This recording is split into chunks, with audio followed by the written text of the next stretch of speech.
And Cain didn't respond to that question. Have you read the story? Cain did not answer God. He was angry. Now let me say this. This debate has been going on for over 25 years about music. It's the sacred cow of church. Here's the biggest issue. Those that are the most angry are the people who are forcing and pushing that into church, not the people that were listening to the other kind of music. The ones that are being driven out are the ones who have the acceptable worship. That's a problem. And that's going to be paid for way down the road when we stand before God. Acceptable worship. Abel taught us how to follow what was acceptable to God. Secondly, Hebrews 11:5 and 6. Enoch. The Bible says he walked with God for 300 years. After he was 60, he had a child at 65. I'd never seen this. And I want to, Bruce, after I preached this on Sunday night, it's nice to talk to preachers afterwards, because when you got other preachers in the service, things just shoot off the page, and what you see, somebody else may not see, and what they see, you may not see. He pointed this out, and I thought it was really an astute observation. And because I believe that this is definitely something, there's something to it. In Genesis chapter 5, and beginning in verse 24, or not verse 24, verse 21, excuse me. And Enoch lived 65 years and begat Methuselah. Who's Methuselah? Oldest man ever lived. Okay? But what was he to Enoch? Son. His son. Does it say anything about him walking with God for those 65 years before? No. Something happens when you have a child. I will never forget the day that we had Stephanie. And I had the privilege of being at every birth of every one of our children. There was something inside me when that cry, and knowing that that's my child, that is a living soul that woke, and I was saved and serving the Lord, but it moved me. And perhaps that's when Enoch started walking. I've got a child, I've got a son. Maybe Enoch wasn't necessarily walking with God. He may not have necessarily had a relationship with God, but he sure got busy quick. Okay? And for 300 years after Methuselah was born, he had a daddy that was faithful to God. Enoch teaches us how to please God. How to please God. Go back to our text. Hebrews chapter 11 and verse 5 and 6. Here's what it says. But without faith, it is impossible to please God, or to please Him. Verse 5 says, by faith Enoch was translated that he should not see death, and was not found because God had translated him. What a privilege to not even have to go down the road of death, huh? Only two, he and Elijah. And by the way, let me dispel the theory that Elijah and Enoch have to come back and die. That's foolishness. God can do what He chooses to do, and God made an exception to the standard rule with Enoch and Elijah. He said, you've served me well, and you've proven to me that you love me, and so you don't have to die. Of all the people in the entire world, they don't have to die. Verse number 5 ends and says this. For before he had this translation, he had this testimony. That's a witness or good report. That he pleased God. Hey, if that's all that you do in your life, that's pretty good. Okay? He pleased God. And he pleased God through his faith. Now note what it says specifically about pleasing God with faith. Without faith, it is impossible to please him. So you can't even scratch the surface with pleasing God until you have faith. And that faith is this kind of faith. For he that cometh to God must believe that he is, and that he is a rewarder of them that diligently seek him. That God will bless and honor his people who will find a walk with God. Then you have Noah. We preached about Noah not long ago. In verse 7 it says, by faith Noah, being warned of God of things not seen as yet. What's the next phrase? Moved with fear. Prepared an ark to the saving of his house, by the which he condemned the world and became heir of the righteousness which is by faith. So Noah teaches us to fear God and obey him. To fear God and obey him. Noah had that same fear we talked about this morning of not displeasing God.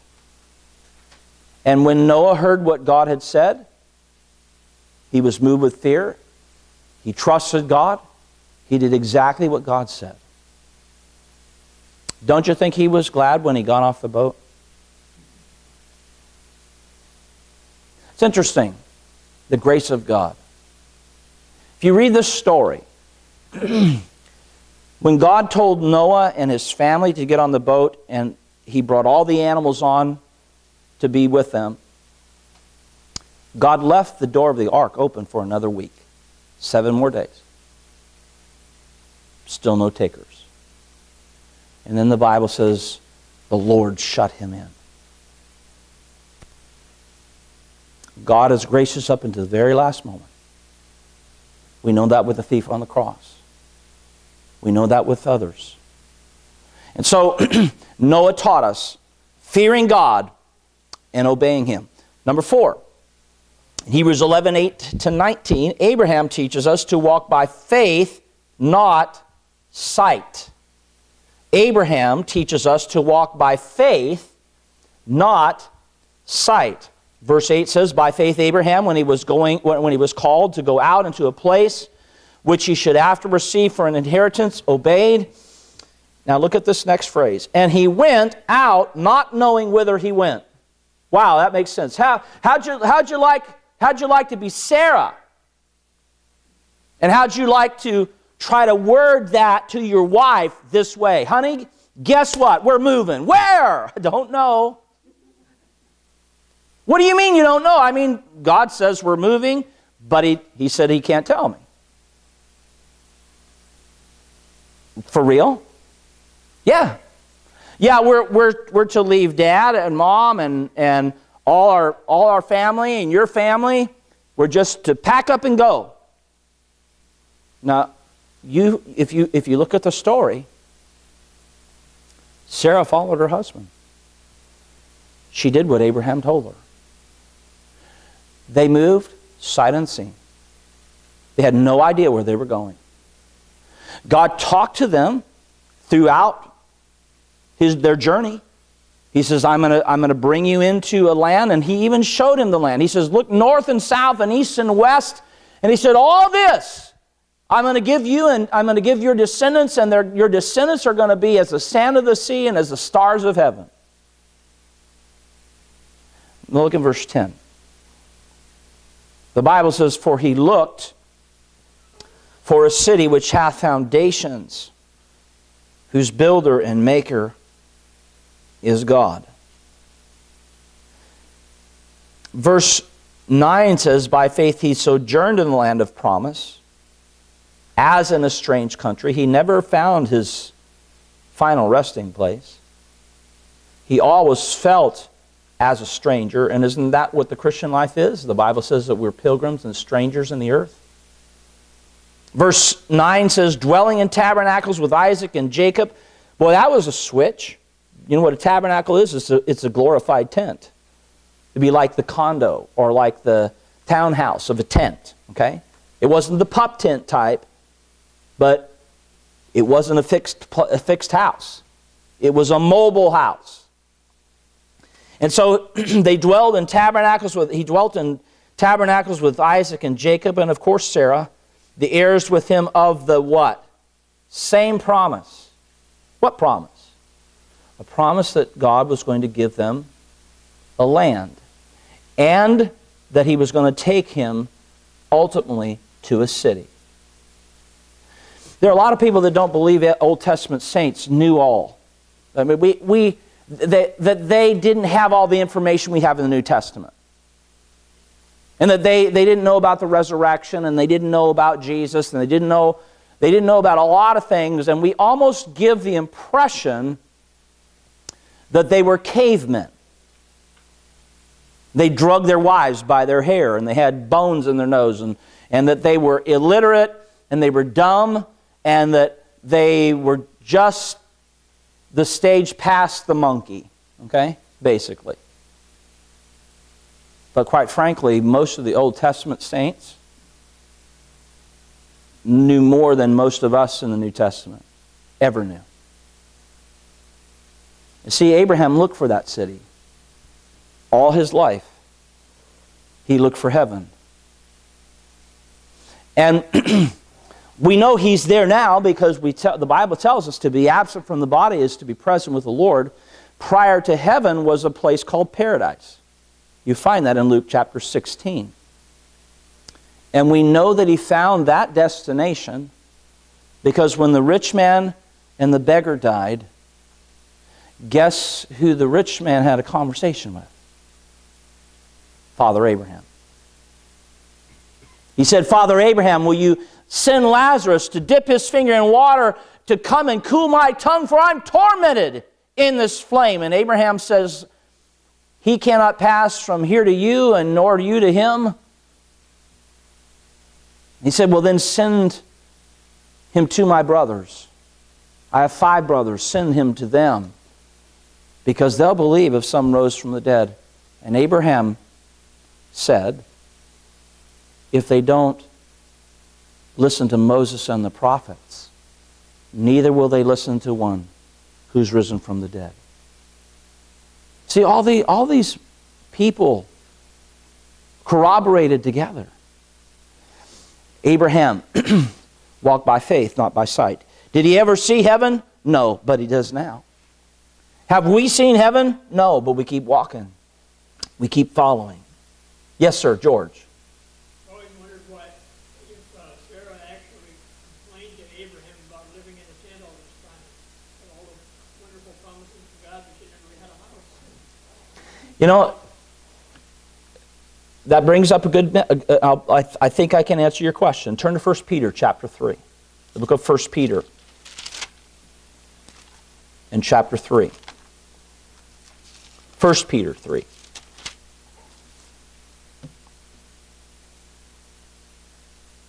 Verse 5 says, for after this manner in old time, referring to the Old Testament, the holy women also who trusted in God, that means they had faith, adorned themselves, being in subjection unto their own husbands. Even as Sarah, what's the next word? Obeyed God? No. Obeyed Abraham, calling him Lord. Now, Linda doesn't call me Lord Brent, just so you ladies know that, okay? As her Lord, or technically, I mean, my position over her, when I ask her to go get a glass of water, she says, you have 2 arms and 2 legs. Get it yourself, okay? You can get off the couch just like I can get off the couch, okay? I believe Sarah understood her responsibility and reverenced her husband. You always have to wonder, though, the woman's natural fondness for a home and for a house. Sure. Sarah didn't do so. So she is to be commended with her faith as well as her husband's. That brings us to the next one, and that is Sarah. Let's look at Sarah. In Hebrews 11, verses 8 to 19, and if we look at verse 11, it says, through faith also Sarah herself, received strength to conceive seed, and was delivered of a child when she was past age. She was 90. 90, ladies. And it wasn't she didn't have cesarean section, by the way, okay? It was through natural childbirth. Verse 11 continues and says, because she judged him faithful who had promised. So Sarah teaches us God is faithful to His promises. God is faithful to His promises. The next one is Hebrews chapter 11, verses 20 to 22. We have three men that are mentioned, and they're all in the same vein. Verse 20 says, Isaac blessed Jacob and Esau concerning things what? To come. Future. Jacob, verse 21, by faith Jacob, when he was dying, blessed both the sons of Joseph and worshipped leaning upon the top of his staff. Verse 22, by faith Joseph, when he died, made mention of the departing of the children of Israel and gave commandment concerning his bones. In other words,